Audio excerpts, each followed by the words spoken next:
¿La luz check engine de tu vehículo está encendida? Podemos ayudarte con O'Reilly Veriscan. Es gratis y provee un informe con soluciones basadas en más de 650 millones de escaneos verificados por técnicos maestros certificados ASE.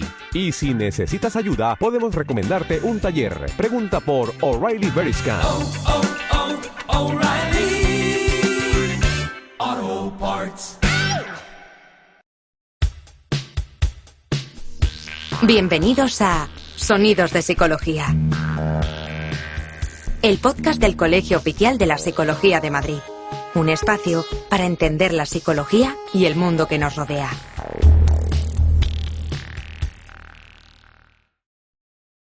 Bueno, muy buenos días. Un día más estamos aquí en Sonidos de Psicología y hoy venimos con un nuevo programa lleno de, una sorpresa, yo diría, ¿no? Vamos a hablar de un tema bastante interesante. Julio.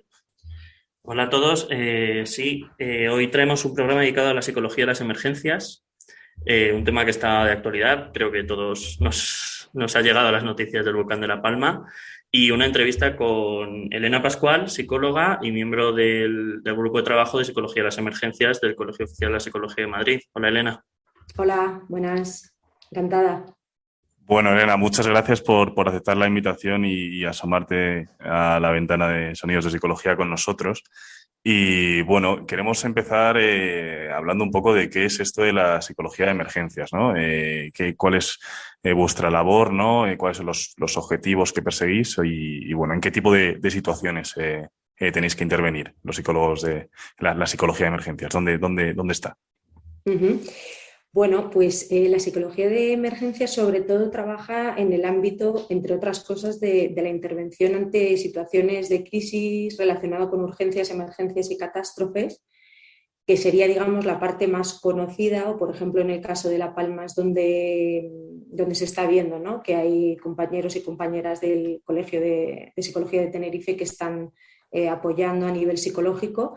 Pero en realidad es una materia que es más amplia que todo eso, ya que pues antes de una catástrofe hay una prevención de que esto pueda ocurrir a cualquier nivel dentro de los planes de protección civil y demás, y entonces ya se está haciendo una labor de prevención a nivel de incluir determinados temas a nivel psicológico en esta primera fase, que es en el antes, durante, que es la intervención, y después de esa situación de catástrofe. En este caso todavía en La Palma no se ha dado. Después porque continúa, pero... Entonces, digamos que esta psicología de emergencias, ¿no?, actúa no solo en el momento de la catástrofe, ¿no?, ni después, sino que quiere decir que lleva un plan, ¿no?, que abarca todo ello, ¿no? Efectivamente, la parte, por ejemplo, preventiva estaría relacionada con muchas cosas porque es bastante amplio, pero así, a modo de resumen, la parte de prevención estaría relacionada con, por ejemplo, la formación de profesionales, la selección de profesionales, las personas adecuadas, profesionales para determinadas situaciones que se puedan dar, todo lo que tenga que ver a nivel conductual, ya que es nuestro campo, evidentemente, el de la psicología, la previsión de lo que pueda ocurrir ante determinadas situaciones, qué hacer, qué no hacer. O sea, esa parte preventiva es fundamental, ¿no? Y la organización de todo ello es básico porque luego se trabaja en equipos multidisciplinares. Y luego, por supuesto, el durante, que es la intervención, y el después, pues hay que hacer un seguimiento de las personas, de un poco evaluar a nivel psicológico cómo están. Ahora en los medios está saliendo mucho las situaciones que están viviendo las personas desplazadas o las personas que viven cerca de las coladas de lava o que aún se mantienen ahí. ¿Con esas personas se puede trabajar o es mejor esperar a después y hacer un trabajo después de que haya pasado? Sí, con estas personas se debe de trabajar y de hecho me consta que así lo están haciendo los compañeros. Fundamentalmente en mostrar apoyo, eso inicialmente, ¿no? Un apoyo en el que hay un acompañamiento, en el que hay facilitar recursos de todo tipo, no solamente a nivel psicológico, sino psicosocial, un poquito con una visión un poco más amplia, por lo menos dar la oportunidad de cualquier persona que necesite, pues, desahogarse, ventilación emocional y demás, que pueda contar con alguien que, además de que tenga muy buena voluntad, que está muy bien, pues tenga conocimientos y esa formación específica.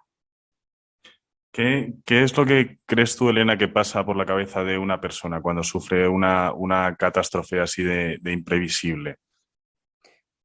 Bueno, pues es que esto, vamos, a nivel fisiológico ya está bastante demostrado, ¿no? A nivel cerebral, cuando ocurre una situación de crisis de este tipo, que es bastante grande, digamos, como cualquier otra tipo de accidente de coche y demás, al final está cortando con tu cotidianidad y con tus certezas del mundo, ¿no? Con lo cual la persona se queda a priori perfectamente bloqueada, ¿no? A nivel amígdala, hipotálamo y demás, ahí pues hay un nivel de estrés importante y hay diferentes tipos de reacción. Uno de ellos puede ser el bloqueo, otro el embotamiento, la confusión, pues teniendo en cuenta que esto ya está definido y se saben los síntomas, pues se actúa de una determinada manera u otra para sacar a esa persona de ahí, porque lo que se intenta es que esa persona pueda asimilar lo que está pasando y que luego no le genere un trauma después.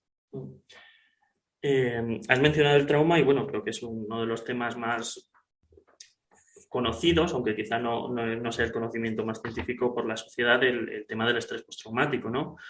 O sea, he sabido que no es lo común en general el estrés postraumático, que la mayoría de las personas que pasan por una situación de violencia, de agresión tan grave, no desarrollan estrés postraumático, pero no sé si en casos de catástrofes, de emergencias, es distinto.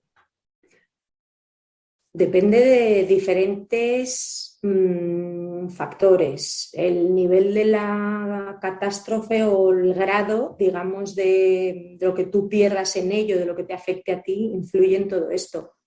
Por eso sí que hay diferentes estudios que demuestran que si personas que han estado o están ante estas situaciones se les atiende de forma inmediata, como es dentro de una urgencia, que debe ser algo bastante rápido, bueno, pues con esa atención, con ese apoyo, con ese desahogo y bueno, que hay muchas más cuestiones que se pueden hacer, porque esto está un poco relacionado con los primeros auxilios psicológicos, que en principio, teniendo cierta formación, los puede, digamos, poner en práctica cualquiera. Todos estos efectos, la idea es que ese impacto psicológico sea el menor posible, dentro de que evidentemente pues van a ocurrir cosas, es que no puedes tampoco negar la realidad, que es muy importante también normalizar lo que está pasando, explicarle a la persona qué está ocurriendo y qué va a ocurrir. Esa información es fundamental para reducir la incertidumbre, que es lo que pues una persona que de repente ocurre algo que no se espera, porque esto ocurre sin que nadie se lo espere, pues es fundamental que la persona vaya estando informada, se le vayan dando recursos de todo tipo, en fin, un apoyo constante, ¿no? Sí, de hecho, bueno, conocemos otros casos, ¿no? De catástrofes, por ejemplo, como el huracán Katrina, en el que muchas personas, incluso después del huracán, se desplazaron, ¿no? Incluso fuera del estado, precisamente por esa incertidumbre que les generaba, ¿no? El que ese tipo de catástrofes pudieran volver a suceder en algún momento. No sé si nos puedes contar algo de qué tipo de pensamientos identificáis desde la psicología de emergencias y qué tipo quizá de pensamientos y actitudes intentáis cambiar en ese sentido. ¿Cómo intentáis luchar un poco contra eso, esa incertidumbre, ese estado de alarma? Contra la incertidumbre, la única manera que hay de actuar es, si dispones de información, es transmitírsela a la persona y luego que sea una información que sea beneficiosa, no que le vaya a perjudicar más en ese momento, lo que no implica que haya que decir algo que no es decir, a lo mejor hay que decirlo en el momento adecuado, pero una de las finalidades es, además de normalizar emociones, ventilación emocional, validar, por supuesto, todo esto y que la persona pueda expresarse, todo este tipo de cosas ya van a hacer que uno baje su nivel de ansiedad, esté más tranquilo, relajada y por otro lado, bueno, la única forma, ya te digo, de anular la incertidumbre es informar, no queda otra. Hay cosas que hay que ser realistas, pues uno, darse cuenta de que lo que ha ocurrido es grave y es normal que esa persona esté así y por otro lado, el informar en la medida de lo posible. A nivel, por ejemplo, del Katrina, yo creo que ahí también, bueno, creo que se podía haber previsto de una manera mejor, no recuerdo si es este huracán u otros, pero parece ser que tenían señales claras en las que, hombre, pues estas cosas ayudan, ¿no? La tecnología, que sean medios fiables, en fin, también se da determinados consejos psicoeducativos para que tengan en cuenta dónde poder informarse de manera que sea la adecuada también. Nos has hablado un poco de, bueno, de la prevención, que quizá es la parte menos conocida de psicología de las urgencias y las emergencias, y ahora un poco de la intervención pues, en el momento, ¿no? Pero también has hablado del tercer punto, que es el seguimiento. Y pues queríamos preguntarte un poco cómo funciona, lo hacéis vosotros, es derivado, hay un tipo de seguimiento especial, prestáis atención a cosas más específicas. Claro, eso se va viendo, siempre tiene que haber una observación constante de las personas afectadas que se puede dar en diferentes niveles, ¿no? Pues las víctimas que han vivido el impacto, personas allegadas, personas que pasaban por allí, es que depende, ¿no? de la situación concreta. Pero todo eso hay que tener una observación continua para ver si esa persona está respondiendo de manera, entre comillas, adecuada, si está poniendo en marcha sus habilidades de afrontamiento, si las tiene, si no las tiene. Eso se va un poco observando, hablando con la persona, viendo qué te va contando, cómo te lo va contando. Y en algunos casos habrá personas que efectivamente no necesiten ningún tipo de seguimiento en general, pues siempre que se pueda dar será positivo. Y luego, pues a lo mejor en algunos casos habrá que derivar en personas que a lo mejor no, digamos, no les haya sido fácil salir de ahí, sigan con ello, porque tengan pesadillas, porque tengan pensamientos recurrentes. Entonces, dependiendo de cada caso, esa observación se hace desde el momento en el que se intervienen con ellas. Estás escuchando Sonidos de Psicología, un podcast del Colegio Oficial de la Psicología de Madrid.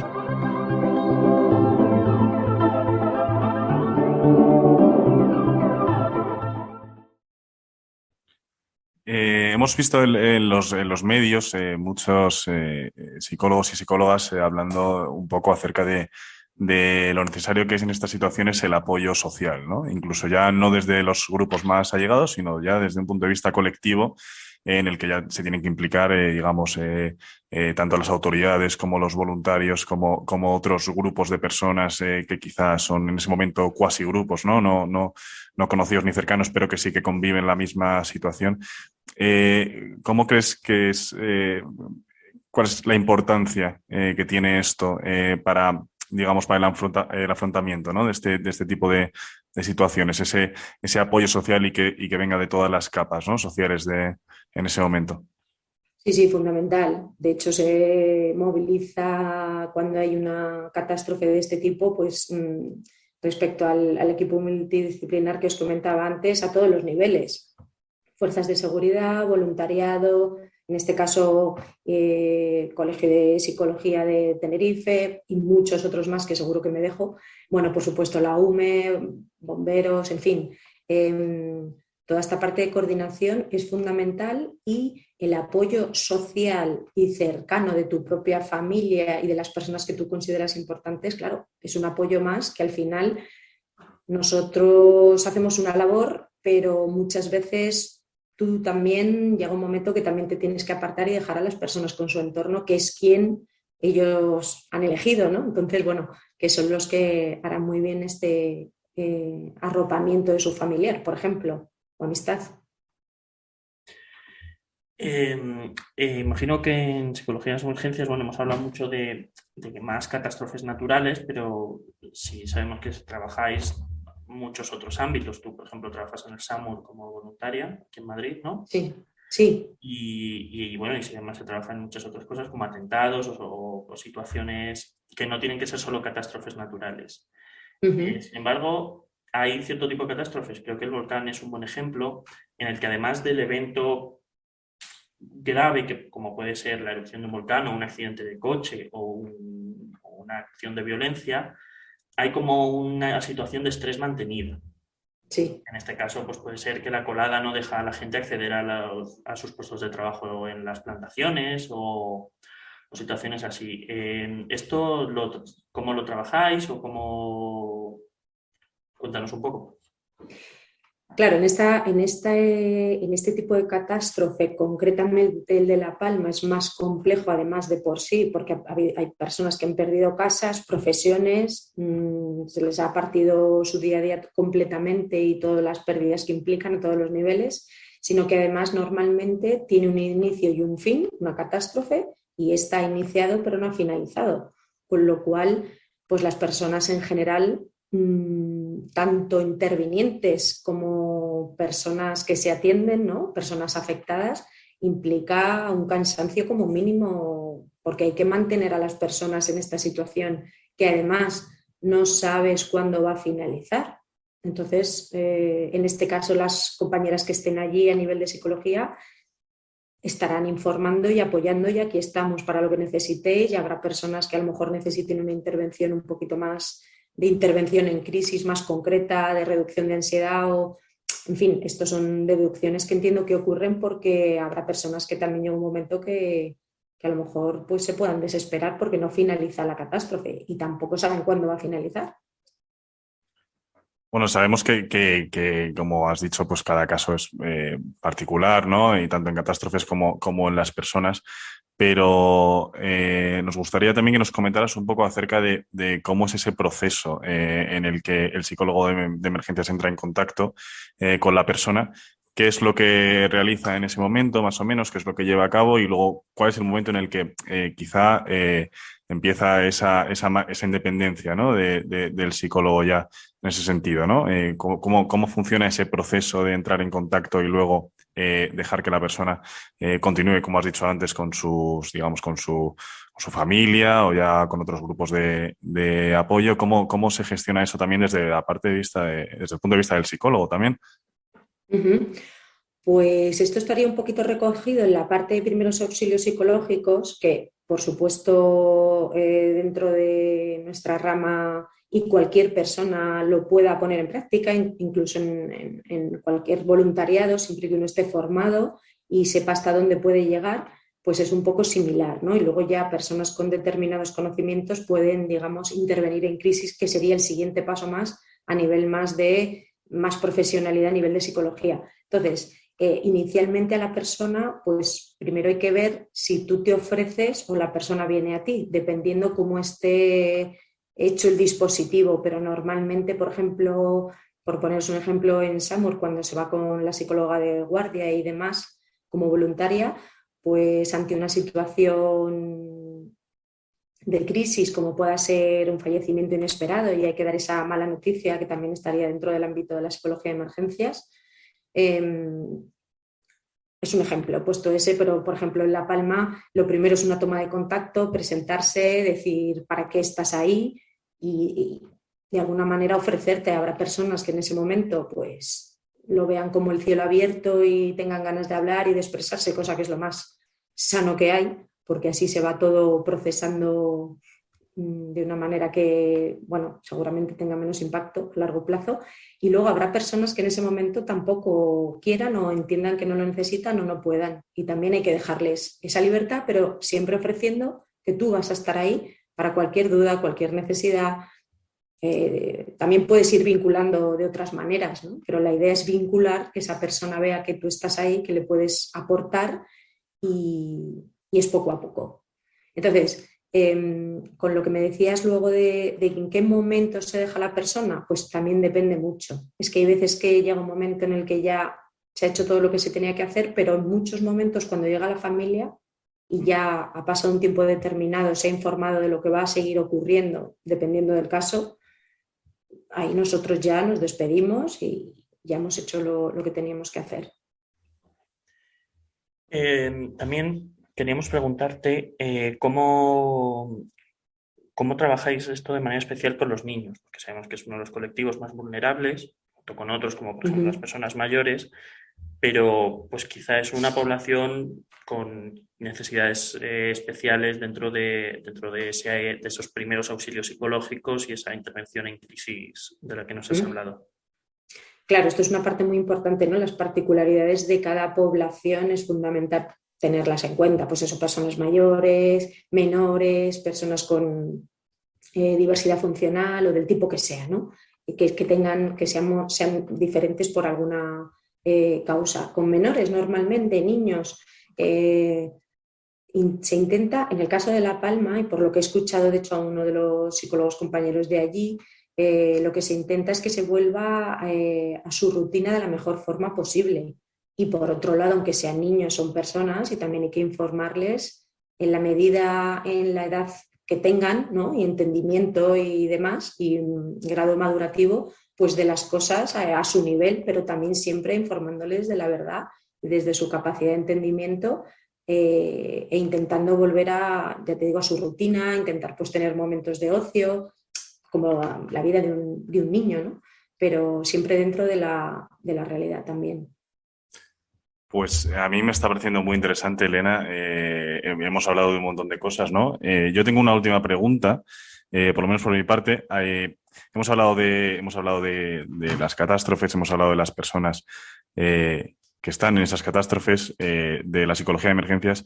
Y a mí me gustaría también que nos contaras un poco cómo los psicólogos de emergencias se cuidan en ese sentido, ¿no?